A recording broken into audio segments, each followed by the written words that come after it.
We've had so much taken from us in the past nearly year. Get-togethers with family, traveling to see friends, hugs.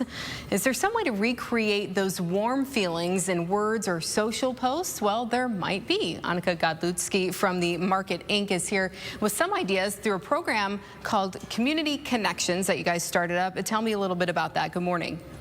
Hey, thanks for having me on. Yeah. So, we all miss the handshakes, we all miss the hugs, we all miss, visiting our family and friends, all the personal connections that we're used to making pre-COVID.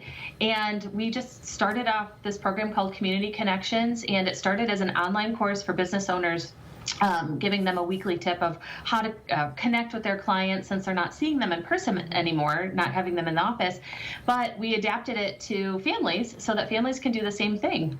Yeah, so I think all of us are kind of missing a lot, and as you said, it can be kind of difficult to do business during this time when you want to connect with people. So, kind of walk me through some of the ideas that you guys came up with for folks.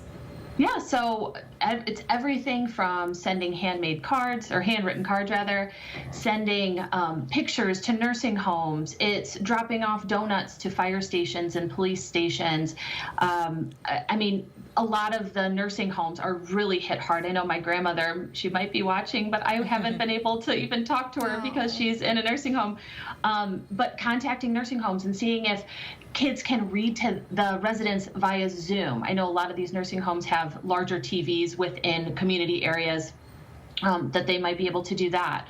There's just, it's really going through your list of all the people in your circle or in your life and figuring out little tiny ways to connect with them. And then Community Connections sort of gives you ideas on how to do that.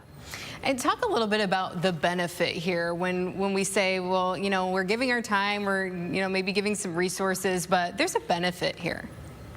I think that there are so many underlying problems that COVID has caused emotionally that we don't really think too much about until the end of the day, when we're sitting at home and we've been home all day because so many of us are working from home, and it just feels like something's missing, right? You don't have that natural face-to-face communication. So just even having the tiny interactions, the phone calls that you normally wouldn't have, the extra text message that somebody gets out of the blue is going to kind of bring that spark and that little bit of joy back that we're missing out from not being able to see each other face to face so easily.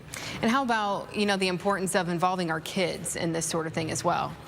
I think kids are so used to being stuck in front of their screens, and COVID has made that so much worse. So teaching them to interact with others and think of creative ways to show gratitude and to be thankful for the things that they have, and to get a little bit, think out of the box when it comes to reaching out to others is going to serve them well later on in life, because in the workplace you're going to have to figure out ways to communicate with other people and build relationships so that you can have a fulfilling life and a fulfilling career. And so all of these little things can kind of help plant those seeds now so that they take those ideas with them later on into life.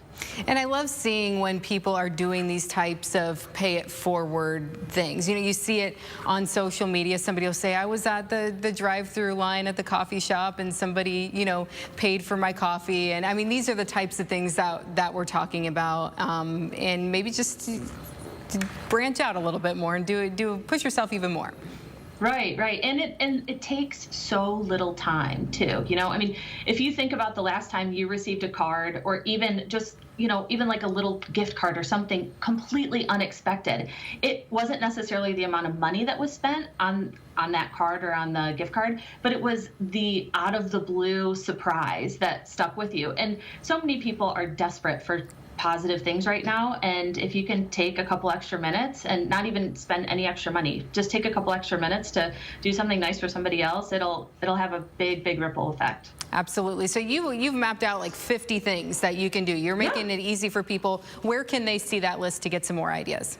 So they can go to my website, themarketinc.com. There's a link right there, and it has all 50 ideas. We tried to make it a year's worth, so we're 2 weeks shy, but with the holidays at the end of the year, I'm sure that people can think of their own ways towards the end of the year. But a weekly tip can last all year long. What a great idea. If you're, starting off the new year, you were looking for a resolution, this could be one for you. Just get online and look at that list and get started. Anneke, thanks for what you're doing for the community. We appreciate it, and thanks for joining us this morning.